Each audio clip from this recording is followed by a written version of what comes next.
प्रणाम है दीदी माँ नीलम को और प्रणाम है अपने गुरु से। जान बाजार में आप लोगों ने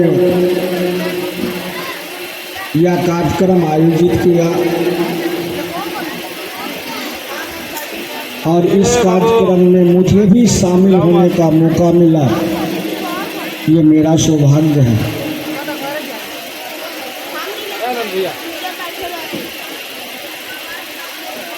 हम लोग इस कार्यक्रम के माध्यम से जगत के मानवीय सृष्टि को ये सूचना देना चाहता हूँ,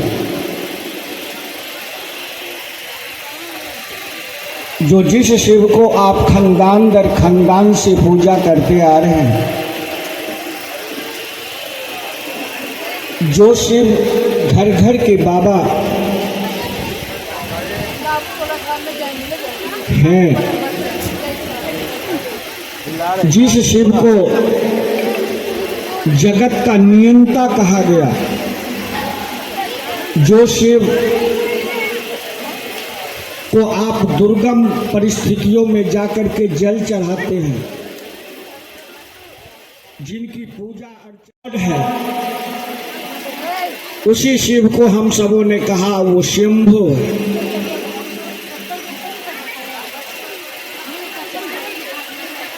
पानी को पानी कहिए या वाटर कहिए या जल कहिए, समझना तो वही होगा।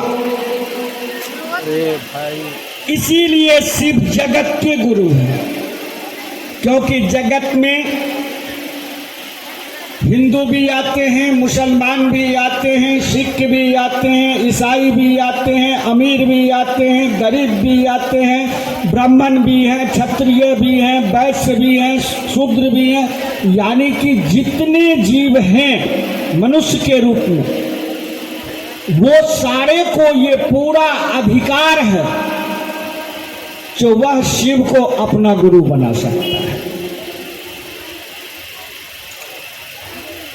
यही है उनका काबिलियत।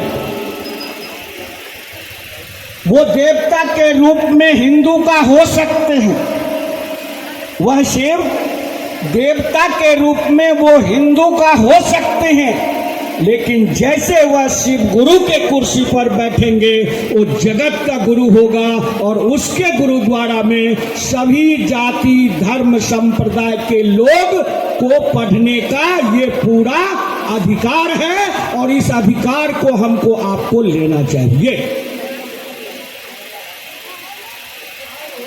जिस प्रकार भारत में अगर कोई स्कूल बनता है तो केवल एक जाति के लिए नहीं बनता है, वो एक धर्म के लिए नहीं बनता है, वो सबों के लिए बनता है, सब उसमें पढ़ सकता है। उसी प्रकार शिव के जगत गुरु स्वरूप से मनुष्य पूरे जितने मानवीय सृष्टि हैं सभी जुड़ सकते हैं और वो ज्ञान ले सकते हैं। और शिव कल भी गुरु थे, आज भी गुरु हैं और कल भी रहेंगे।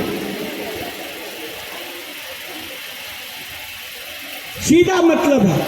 और शिव को गुरु के रूप में कहने वाले साहब श्री हरिंद्रानंद जी ने कहा,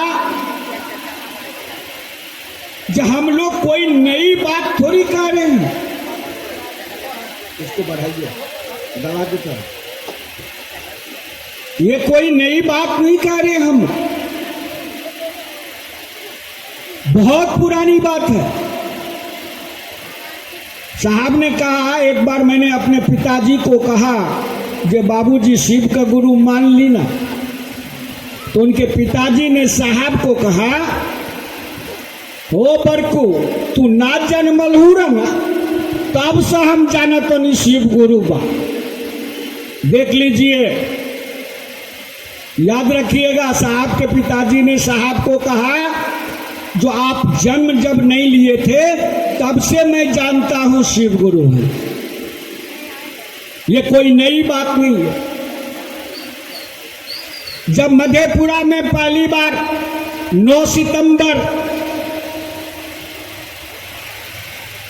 1980 को जब साहब ने पहली बार अपने घर से बाहर लोगों को कहने लगा जो महादेव गुरु हैं, महादेव को अपना गुरु बनाइए ना, तो वहाँ के लोगों ने उनको कहा, जो पुराने साथी थे जो बचपन में श्मशान साधना करते थे, वो लोग उनसे मिलने आए। उन लोगों को साहब ने कहा कि क्या जी अभी भी आप लोग श्मशाने जाते हैं? बोला हाँ हाँ श्मशान तो जाते हैं हरिंद्रानंद जी। कहा कहे जाते हैं? आप महादेव को गुरु बनाइए ना। उन लोगों ने उस समय कहा, 1980 में उनके साथी ने कहा, सर ये कोनो नया बात थोड़ी है, शिव तो गुरु है हैं। तब साहब को लगा जो मैंने तो किसी को नहीं कहा, ये लोग कैसे जानता है शिव गुरु। तब साहब ने शास्त्रों का अनुसरण किया, देखा जो रामायण जो हर घर में पढ़ी जाती है, उस रामायण में लिखा हुआ है, पहला ही पृष्ठ उलटिएगा तो उसमें लिखा हुआ है, वंदे बोधमयं नित्यं गुरु शंकर रूपिणम यमाश्रितो ही वक्रो यपि चंद्र सर्वत्र वंदित। यानी कि रामायण कह रही है, रामायण में संत तुलसीदास जी शिव को गुरु के रूप में प्रणाम कर रहे हैं, कह रहे हैं वंदे बोधमयं नित्यं गुरु शंकर रूपिणम। गुरु कैसा होना चाहिए? तो शंकर के जैसा होना चाहिए। गुरु के बारे में क्या कहा? जो बंदौ गुरुपद कंज, रामायण में कहा गया, बंदौ गुरुपद कंज कृपा सिंधु नर रूप हरि। मनुष्य के रूप में अगर गुरु मिलते हैं तो उनकी वंदना मैं करता हूँ। किस गुरु का? उसके आगे भी पढ़ना पड़ेगा, नर रूप हरि महामोह तम पुंज जासु बचन रवि कर निकला। किस गुरु को प्रणाम?